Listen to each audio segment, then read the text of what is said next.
Delhi NCR में 4.0 तीव्रता के भूकंप के जोरदार झटकों ने हर किसी को दहला दिया। सुबह 5:36 पर आए भूकंप के कारण लोगों की नींद टूट गई। कंपन इतना ज्यादा था कि कुछ सेकंड तक धरती डोलती रही। लोग दहशत में अपने घरों और फ्लैट से बाहर दौड़ पड़े।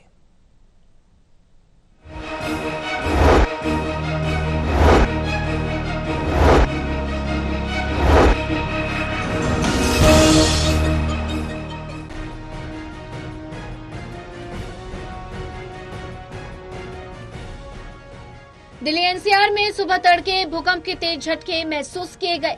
नेशनल सेंटर फॉर सिस्मोलॉजी के अनुसार भूकंप की तीव्रता 4.0 दर्ज की गई और जानकारी के अनुसार इस भूकंप का केंद्र नई दिल्ली में था।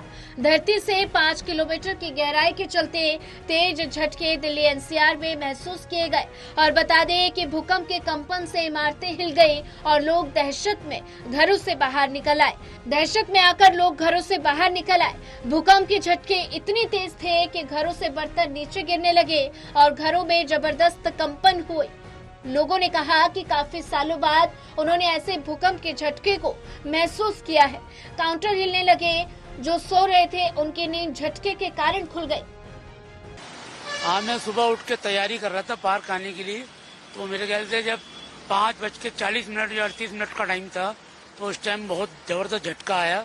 बाद में मैंने न्यूज लगाई तो देखा उसमें क्या दिल्ली और एनसीआर में न्यूज आ रही थी कि हाँ दिल्ली के अंदर झटके महसूस किए गए। और मैं वॉकिंग के लिए तैयारी कर रहा था। 5:40 के सुबह 5:40 पर मैंने फील किया कि मेरा चारपाई और चेयर थोड़ा थोड़ा हल रहा है। उसके बाद मैंने न्यूज में देखा तो बताया गया कि नई दिल्ली के आसपास भूकंप के झटके तीव्रता के 4.0 की तीव्रता के साथ में पड़े हैं। ये 5:45 बजे करीब में मैं उठा तो एकदम लगा था कि टीन के ऊपर बंदर उंदर आए, लेकिन उसके बाद में वो धरती बहुत जोर से हिलाई। हम सारे घर से बाहर निकल आए थे, घर वाले भी बाहर निकल आए थे, बच्चे भी बाहर निकल आए। हम लोगों ने बहुत तगड़ा महसूस किया। फिर उसके बाद में हम नॉर्मल हो गया तो हम नीचे उतरे। मैंने कहा चलो अब कुछ नहीं। और बता दें कि भूकंप के झटकों ने न सिर्फ आम जन की नींद को उड़ा दिया बल्कि राजनीतिक चेहरों की भी नींद उड़ी है। प्रधानमंत्री नरेंद्र मोदी ने एक्स पर पोस्ट जारी करते हुए कहा कि दिल्ली और आसपास के इलाकों में भूकंप के झटके महसूस किए गए। सभी से शांत रहने और सुरक्षा सावधानियों का पालन करने, संभावित झटकों के प्रति सतर्क रहने का आग्रह है और अधिकारी स्थिति पर नजर बनाए रखे हुए हैं। मैं भी सर मॉर्निंग वॉक के लिए सुबह उठने के लिए अपना नित्य नियम के लिए फ्रेश होने के लिए उठा था। फ्रेश होकर मैं जब बाहर आया, जैसे ही मेरा हाथ फ्रेश होकर आया बाहर, तो एकदम धड़ से ऐसा होने लगा कि पता लगा क्या हुआ। मेरे को काफी साल बाद मेरे को महसूस हुआ, क्योंकि पहले भी आए बट लेकिन मेरे को महसूस नहीं हुआ था। लेकिन इस बार मुझे कुछ ज्यादा महसूस हुआ एकदम से। मेरे को हार्ट पेशेंट हूँ वैसे मैं एक्चुअली में, तो लेकिन फिर भी एकदम से घबराहट सी हो गई थी मुझको कि यार ये क्या हुआ। हम लोग चाय पीने निकले थे तो अचानक थोड़ी शेकिंग फील हुई। हमें लगा नॉर्मल है, शायद हमारे ये बाइक पर ट्रैवल करने से हो रही है। मुझे बाद में फील हुआ कि हाँ भूकंप भी था। जी, हम लोग सुबह मॉर्निंग वॉक पे निकले थे, मैं और मेरे मित्र लोग।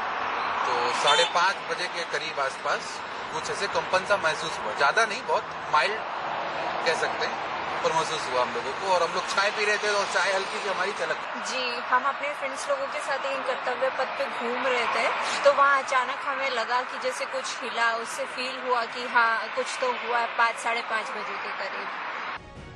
अमूमन आपको बता दें कि भयंकर कंपन के बाद भी राहत की बात है कि कोई नुकसान की जानकारी प्राप्त नहीं हुई है। हालांकि दिल्ली पुलिस द्वारा एक्स पर एक पोस्ट में दिल्ली पुलिस ने नागरिकों से आपात स्थिति में 112 हेल्पलाइन नंबर कॉल करने की अपील की है। टोटल टीवी के लिए दिल्ली से रिया राय की रिपोर्ट।